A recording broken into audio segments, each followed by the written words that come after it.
Y pasamos a la presentación del profesor de hoy. Por el apellido ya verán que es conocido, es Fernando Pío Galán Artal, aragonés de pura cepa. Nació en Zaragoza el 21 de agosto de 1978.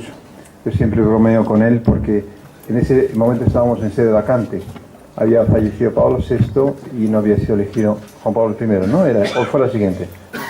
Fue esa. Entonces, bromeo con él diciendo siempre que es sede vacantista, pero porque nació en sede vacante. Me acuerdo perfectamente, además, de la época, el momento, porque el padre, que es un terciario benemérito dentro de los Heraldos del Evangelio, su tío, don Pedro Galán, que anda por ahí, fotógrafo de hoy, la familia completamente en el corazón de los Heraldos del Evangelio. Cuando nació, su padre, llamado don Pedro Pablo, le preguntó qué le parecía el nombre. Empezaba a llamarle Fernando, como él, se llama Fernando el padre, pero resulta que el 21 de agosto es el día de San Pío X, el día que falleció, el dies natalis, el día que falleció San Pío X. Entonces don Pedro Pablo le sugirió, yo fui testigo de esa llamada además, que le bautizase con el nombre de Fernando Pío. Por tanto, su nombre obedece a razones no sedevacantistas, sino de gran devoción al papado, San Pío X. Él estudió hizo sus estudios en los marianistas, ¿verdad?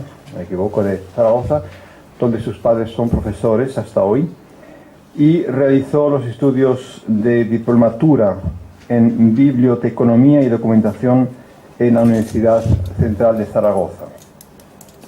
Ha estudiado, yo soy compañero además de estudios de él, de la licenciatura en Teología Fundamental por la Gregoriana de Roma, y actualmente es doctorando de Teología Espiritual en la Pontificia Universidad del Angélico, en Santo Tomás de Aquino de Roma, donde está realizando, si no me equivoco, los dones del Espíritu Santo en el Padre Antonio Royo Marín, un tema muy interesante y muy nuestro además. Sigue siendo encargado de formación de, sobre todo, terciarios y de público cercano a los Heraldos del Evangelio en Italia, encargado por lo tanto de proporcionar formación para la admisión de esos nuevos terciarios.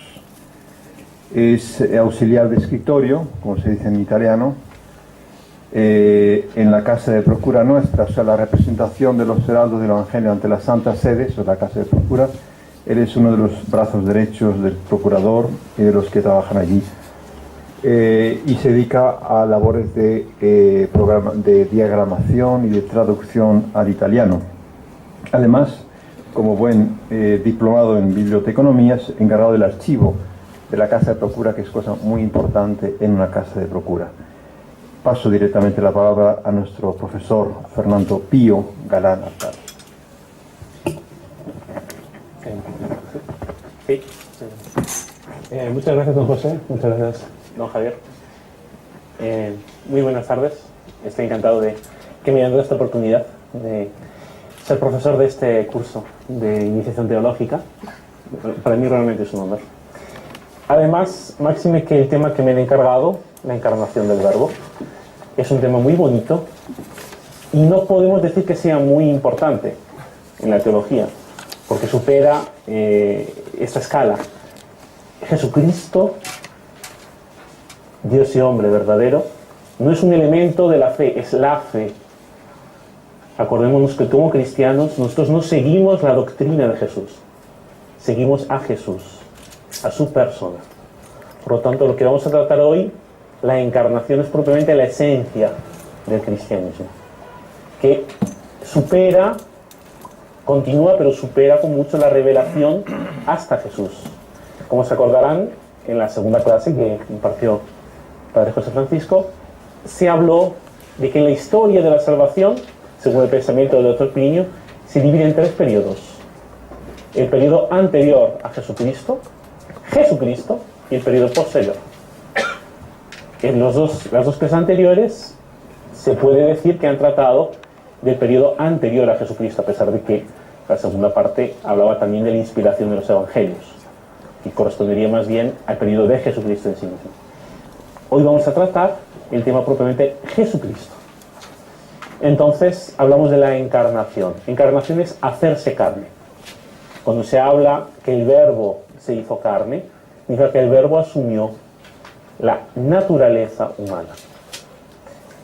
Para esto la Iglesia se basa en el texto, digamos, esencial, no solo este, pero este es el esencial, es el prólogo al Evangelio de San Juan, el cuarto Evangelio, en el cual dice que al principio era el Verbo, y el Verbo estaba en Dios, y el Verbo era Dios.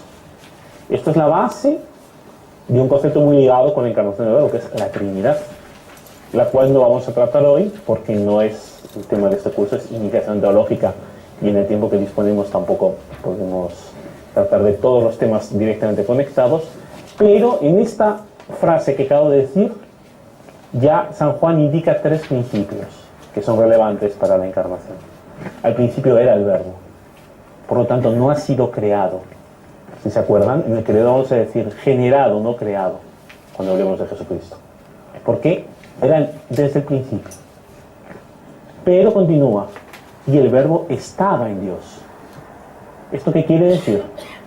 Aquí San Juan está desvelando la configuración trinitaria, que hay distintas personas dentro del mismo Dios.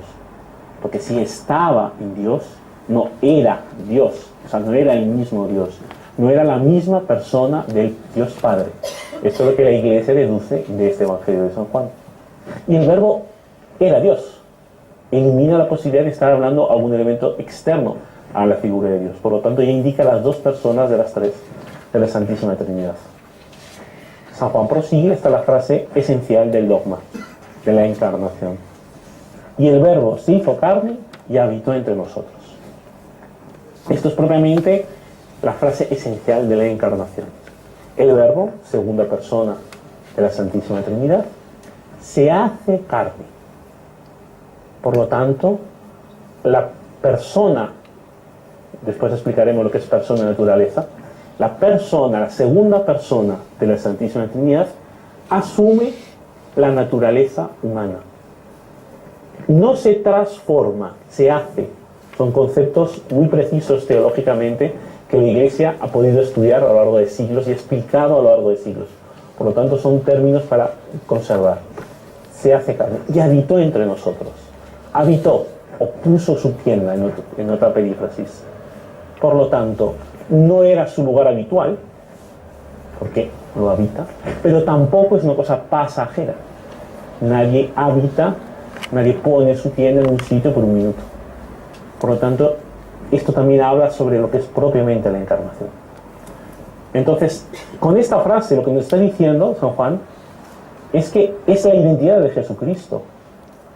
Su identidad es divina. El Verbo. El Verbo que al principio era el Verbo. Es parte de Dios. Entonces es la palabra de Dios. Esto propiamente, ya le digo, ya requiere un poco más de explicación, porque es propiamente teología trinitaria, y no propiamente cristología, pero el Verbo de Dios es dentro de la Trinidad aquello que extra la Trinidad está llamado a revelarse. Por eso es el Verbo de Dios. En la primera clase el padre Parros Werner les habló de la creación del mundo. Creación es Dios Padre, la primera persona a quien le corresponde la creación. A la segunda persona, el Verbo, la palabra, le corresponde esta revelación. ¿No? Entonces, en Jesucristo encarnándose, vemos a Dios, a todo Dios, no solo a la segunda persona, sino todo Dios. De hecho, va a decir la carta a los hebreos que Jesucristo es el resplandor de su gloria y la impronta de su esencia, refiriéndose a Dios. Por lo tanto, la revelación de Dios a los hombres, la revelación por excelencia, mucho más que los prodigios, que la zarza ardiente, que la columna de fuego, que todas las otras revelaciones en la Antigua Escritura, tenemos la gloria por excelencia, que es Jesucristo. Entonces, si queremos acercarnos a Jesucristo, es considerar que es Dios. Ahora bien, es hombre también. No podemos abandonar estos dos extremos que son aparentemente contradictorios. ¿Cómo se puede ser Dios y ser hombre a la vez? Dios nos ha hablado por medio de Jesús, ¿no? Es lo que habla de los hebreos. Entonces, ¿por qué se hace hombre? ¿Cuál sería el motivo de ser hombre? Porque necesita tomar, para que nosotros los hombres podamos acceder a Dios, tenemos por vía de conocimientos la vía de los sentidos, aquello que podemos ver. Entonces, Dios quiere tomar una naturaleza humana que podamos tocar, que podamos acceder a ella para poder realmente hablarnos a nosotros. Esto sería, muy sucintamente, como pueden entender, la frase esencial, la doctrina esencial de la encarnación. La Iglesia, como primera evolución de este dogma, nos presenta propiamente el credo, en el cual en Nicea, el concilio de Nicea, diremos que por nosotros los hombres y por nuestra salvación, bajó del cielo y por obra del Espíritu Santo se encarnó de María la Virgen y se hizo hombre. Esto es propiamente la explicitación esencial de la frase esencial de la encarnación. Entonces suspendo un momentito la explicación de la encarnación en sí misma para volver a la primera clase del curso de iniciación teológica. Creación del mundo. Dios Padre crea el mundo, crea al hombre como su imagen y semejanza. Por lo tanto, la parte más elevada, más alta de la creación. Y el hombre rompe con Dios, comete el pecado. Nos acordamos, ¿verdad? Bien. Por lo tanto, rompe su identificación con Dios. Rompe su amistad con Dios. Entonces, ¿esto le duele a Dios o no le duele? ¿Cómo quedamos? ¿Cómo es el hombre en relación a Dios? ¿Dios cómo considera al hombre? ¿Es una más de sus criaturas? No. Es la más perfecta, es la que más se le parece. Por lo tanto, a Dios le duele. Y Dios quiere reparar esta deuda. A pesar de que la palabra deuda no expresa en modo muy adecuado la relación del pecado, es útil en estos momentos para propiamente considerar lo que ocurre. Existe una deuda entre Dios y el hombre. Hay un antiguo aforismo latino que dice que el honor es de la proporción del que lo confiere. Si alguien hace un elogio a una persona, alguien hace un plato, cocina. Y se lo elogia a una persona diciendo, mire, este es el plato más delicioso que he comido en mi vida. Dice, ¿y usted? No, yo acabo de llegar aquí. Dice, bueno, no, es un elogio. Ahora bien, ¿y usted quién es? No, yo soy el mejor cocinero. Entonces, obviamente el elogio, siendo el mismo elogio, tiene mucha más fuerza si lo hace el mejor cocinero que cualquiera que pase por allí, ¿no? Esto es el honor. Ahora bien, la ofensa no depende de quién la hace, sino de a quién se hace. Si yo tengo un cristal del tamaño de este auditorio, me da igual que me tiren una piedra pequeñita como un ladrillo. El caso es que lo ha roto. Por lo tanto, una vez que el hombre comete el pecado contra Dios, por mucho que el hombre sea un nada en relación a Dios, por mucho que la distancia que hay entre el hombre y Dios sea infinita, el pecado tiene esa proporción, no del hombre, sino de Dios. Por lo tanto, existe esta separación entre el hombre y Dios por causa del pecado. Ahora bien, Dios es amor. Dios quiere estar en relación amistosa con el hombre. ¿Cómo se puede reparar esta deuda? La teología habla de 4 reparaciones posibles. La primera sería que yo te perdono. No existe ni siquiera la petición de perdón por parte del hombre. Ahora bien, no existe una verdadera reparación de esta deuda. Yo te perdono. Ni siquiera me has pedido perdón. Yo te perdono. Una segunda incompleta, que es una reparación natural. Una señal. Un perdón. Ya es una pequeña reparación, pero es incompleta. No hemos cubierto la deuda. Existe una tercera reparación sobrenatural, incompleta. Un esfuerzo por parte del que ha causado la ofensa para reparar la ofensa. Pero es que el hombre nunca, por sus méritos sobrenaturales, va a poder cubrir esta separación, porque la distancia es infinita y el hombre es finito. Por lo tanto, queda la cuarta vía de reparación, que sería la completa. Que el hombre realmente cubriera esta distancia. Eso está fuera de su proporción, está fuera de su medida. Está en la medida de Dios. Por lo tanto, de estas 4 formas que Dios podía haber perdonado al hombre, que cualquiera de estas 4 formas obtenían el perdón de parte de Dios, porque Dios no le tiene que dar cuentas a nadie de esta reparación. No hay una justicia superior que le diga, ¿cómo? ¿Lo has perdonado sin que te diera nada? No. Dios es Señor. Dios no le tiene que rendir cuentas a nadie. De las 4, ha elegido la más perfecta, que es Él repararla. Esto de aquí es un principio que muchos dicen que sería ilógico, algunos, dicen que se debería un carácter vengativo de Dios. No, al contrario, es un carácter altamente amoroso por parte de Dios. Entonces, ahora propiamente podemos hablar de la finalidad de la encarnación. Dios, el Verbo se ha hecho carne. ¿Para qué?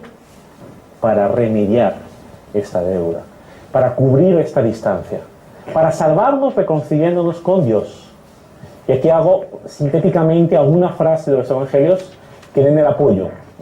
Cada punto de estos sobrepasaría el tiempo que tenemos para la clase, por lo tanto me limito a leer una frase que propiamente lo cubre. La primera carta de San Juan. El Padre envió a su Hijo para ser Salvador del mundo. Entonces es el motivo principal de la encarnación del Verbo. Ahora bien, no solo. Tenemos, al ser el Verbo, también se encarna para que podamos conocer a Dios, lo que hemos hablado antes, por la vía sensitiva, por la vía experimental. Aquí en el Evangelio de San Juan. Porque tanto amó Dios al mundo que dio a su Hijo único, para que todo el que crea en Él no perezca, sino que tenga la vida eterna. Segunda finalidad. Tercera finalidad, el modelo. Jesucristo, como hemos dicho antes, no nos da una doctrina, no nos da un sistema filosófico, no nos da ni siquiera un sistema religioso, nos da su modelo. Ese es nuestro modelo de santidad. Y Él lo dice, San Mateo: tomad sobre vosotros mi yugo y aprended de mí. Y lo que es todavía más genial, después de esta reparación de Dios, podemos haber hecho el símil de un espejo, de un cristal, para hablar del pecado, ¿no? Anteriormente lo habíamos hecho. Está roto. ¿Cómo lo recomponemos? Lo podemos recomponer con cinta adhesiva. No sería muy resistente, pero mantendría una cierta uniformidad. Lo podemos reparar con un pegamento translúcido, que dejara ver todas sus grietas. Lo podemos pegar con un pegamento especial que sea transparente, con lo cual las grietas quedan disimuladas. Dios no quiere hacer una cosa imperfecta. Dios lo repara, lo devuelve a su condición inicial. Por lo tanto, Dios, con la encarnación del Verbo, con la redención operada por Jesucristo, devuelve la integridad inicial y la mejora. Porque antes del pecado éramos imagen de Dios. Después del pecado, después de la encarnación del Verbo de Dios, del Hijo de Dios, podemos hacernos partícipes de la naturaleza divina, lo que la teología llama la deificación del hombre. Podemos llegar a formar parte, por la gracia de Dios, por el don de la gracia de Dios, hacer parte de la Santísima Trinidad, no como una cuarta persona, sino como dentro de Cristo, incorporados a Cristo, lo cual, este punto en concreto, su explicación sobrepasa los límites de esta clase. Pero son 4 motivos que la Iglesia da. Esto en concreto los pueden encontrar en el Catecismo de la Iglesia Católica, que, como recomiendo don José, es una obra excelente para consultar y tener a mano. Estos 4 puntos se aparecen enunciados en ella como puntos de la encarnación. Perfecto, hemos hablado de la encarnación, la finalidad de la encarnación. Ahora nos faltaría hablar bien en qué consiste la encarnación. Su nombre lo dice, encarnarse, ¿no? Hacerse carne. Sí, es un poquito más complejo. Entonces, propiamente la encarnación es que la persona divina, estamos hablando de la segunda persona de la Santísima Trinidad, asume un cuerpo humano, asume la naturaleza humana, o también se une a la naturaleza humana. Cada palabra está medida y pesada, después va a ser explicada. No sería correcto decir que la naturaleza humana asume la naturaleza divina, pero sí que la naturaleza divina asume a la naturaleza humana. Ahora bien, con una única persona. Bien, ¿qué es la naturaleza entonces en este tema que estamos hablando? La naturaleza, de la definición teológica, es aquello que define un objeto. ¿Qué es este objeto? Esto es una tienda, tiene la naturaleza de tienda. Esto es una piedra, tiene una naturaleza animal. Esto es un perro, tiene una naturaleza animal. Esto es un hombre, tiene una naturaleza humana. Los teólogos dicen, ¿esto qué es? Es un ángel. Dios podría ser encarnado en cualquiera de ellos. No está limitado. Se podía haber asumido cualquiera de estas naturalezas. Eligió al hombre. ¿Por qué elige al hombre? Porque era su imagen y semejanza, cosa que los ángeles no son, por más que sean más perfectos que el hombre en cuanto son espíritus. Y porque era la naturaleza humana la que necesitaba la reparación. Porque era el hombre el que había cometido el pecado. Entonces, esto es la naturaleza. Responde a la pregunta, ¿qué es? En Cristo hay dos naturalezas. Ahora bien, ¿qué es la persona? Es muy interesante el tema, porque antes de todas las discusiones sobre Cristo, el tema persona en la filosofía, eso es un tema específicamente filosófico, el tema persona era más bien funcional. De hecho, la palabra persona definía la máscara que los actores del teatro griego se ponían. Prosopon. Eso era la persona. O sea, aquello que los otros ven. En palabras sencillas. Ahora, con el estudio teológico, cristológico, la Iglesia proporciona a la filosofía, la teología proporciona a la filosofía un concepto nuevo, que es lo que identifica al sujeto racional. La respuesta a la pregunta, ¿quién es? O sea, solamente los sujetos racionales son personas. Los objetos inanimados o los animados, animales, no constituyen propiamente a la persona. ¿Cuántas personas hay en Cristo? Una, Cristo. ¿Qué es? ¿Persona divina o persona humana? Porque hemos dicho que tiene las dos naturalezas. Persona divina, es el verbo que se encarna. No es un hombre que se diviniza, sino es él, la segunda persona, que se encarna. Por lo tanto, es una persona, una personalidad. ¿Por qué necesitaba ser dos naturalezas? No bastaba que Dios bajó del cielo y listo, apareció. Se hace visible, en vez de encarnarse, se hace visible. No, porque Dios viene con la función, acordémonos, la primera finalidad de la encarnación, que es reparar el pecado. Por lo tanto, necesita hacerse uno con nosotros, que somos hombres. Fue la naturaleza humana la que pecó. Es la naturaleza humana que asume la divinidad para poder reparar. Se hace miembro de la familia humana, aunque en realidad la familia humana se hace miembro de Cristo, para poder satisfacer esta deuda. ¿Y por qué tiene que ser una persona? No podían ser dos. No podía ser un alto ser humano que hubiera sido asumido por una persona divina. Ahí nuevamente no se habría dado entonces la satisfacción de la deuda. Porque Dios elige la aniquilación, la muerte, para la reparación de la deuda, del pecado. Si son dos personas, al morir, necesariamente moriría la persona humana. Habiendo una sola persona, los actos humanos de Cristo los realiza la persona divina.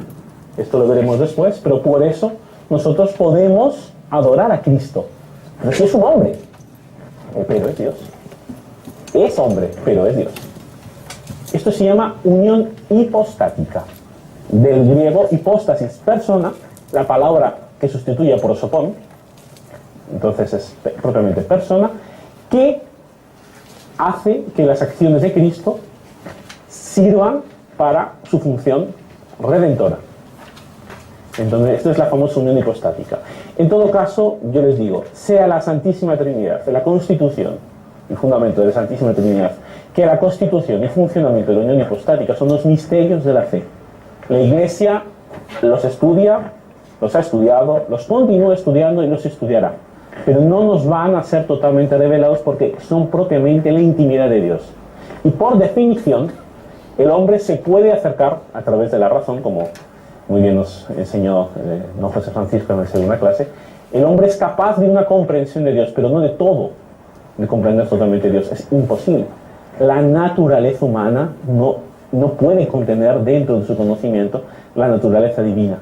Ni siquiera en la eternidad, cuando gocemos de la visión beatífica, por lo tanto, de ver a Dios cara a cara, ni siquiera allí podremos ver a todo Dios. Pasaremos toda la eternidad viendo a Dios.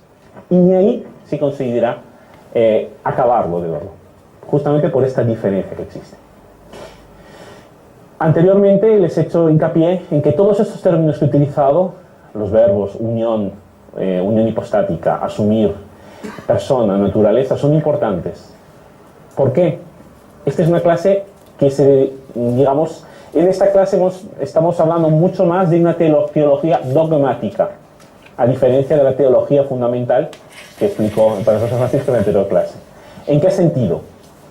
¿Cuáles son los dogmas de la Iglesia? Los dogmas de la Iglesia son las enseñanzas seguras. La Iglesia es guardiana de la revelación, como les explicaron en la clase anterior. Entonces, esta revelación, que está conservada por la Iglesia, tiene que ser difundida. Ahora bien, nosotros somos limitados, por lo tanto se incluyen los errores en esta concepción. Podemos entender mal las cosas por un defecto de comprensión o también por un factor de una intención negativa. Existen estas dos posibilidades. La Iglesia, como guardiana de la doctrina, tiene la obligación de detectar el error, estudiarlo y resolverlo. Estos son propiamente los dogmas. O sea, es la medicina que la Iglesia proporciona a los fieles para protegerlos de la enfermedad de lo que es propiamente el error, la herejía. Entonces, la Iglesia, San Agustín dice que es necesario que haya herejes. Entonces, ¿por qué es necesario? Porque es justamente San Pablo que dice que es necesario que haya herejes, disculpa. ¿Por qué es necesario? Porque es justamente en la confrontación entre la verdad y el error que se entiende mejor la verdad. Digamos que es una forma imperfecta de conocimiento, porque es con el contraste. Puede ser, pero es muy humano.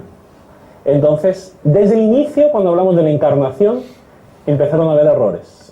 Se empezó a decir cosas que no correspondían con la realidad. Curiosamente, ¿cuál fue el primer problema? El cuerpo de Cristo. Curiosamente. No puede ser. Dios no puede rebajarse tanto a tener un cuerpo auténtico, un cuerpo humano que se corrompe. No es posible. Decían los maniqueos, decía Marción, decía Basílides, nombres de herejes. Entonces la Iglesia desde el primer momento es verdadero hombre con verdadero cuerpo humano.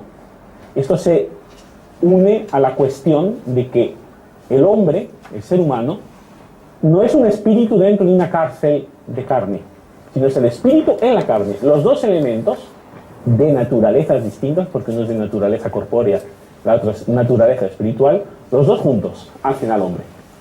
Entonces desde el inicio la Iglesia este error lo rechaza. Y en concreto el Evangelio de San Juan está escrito para dejar muy claro que Jesucristo es verdadero Dios, pero es verdadero hombre. Posteriormente se quiere negar su naturaleza divina. No, Jesucristo sí, sin duda, fue un gran profeta, fue el más excelso de las criaturas. Le podemos dar todos los títulos, todas las atribuciones, lo podemos adorar, pero no es verdaderamente Dios. Este es arrio, el arrianismo, que aquí en España sufrimos especialmente, dividió a la Iglesia. Fue la peor herejía la peor herejía que ha tenido la Iglesia, se puede decir, porque ataca el núcleo de la Iglesia, que es la persona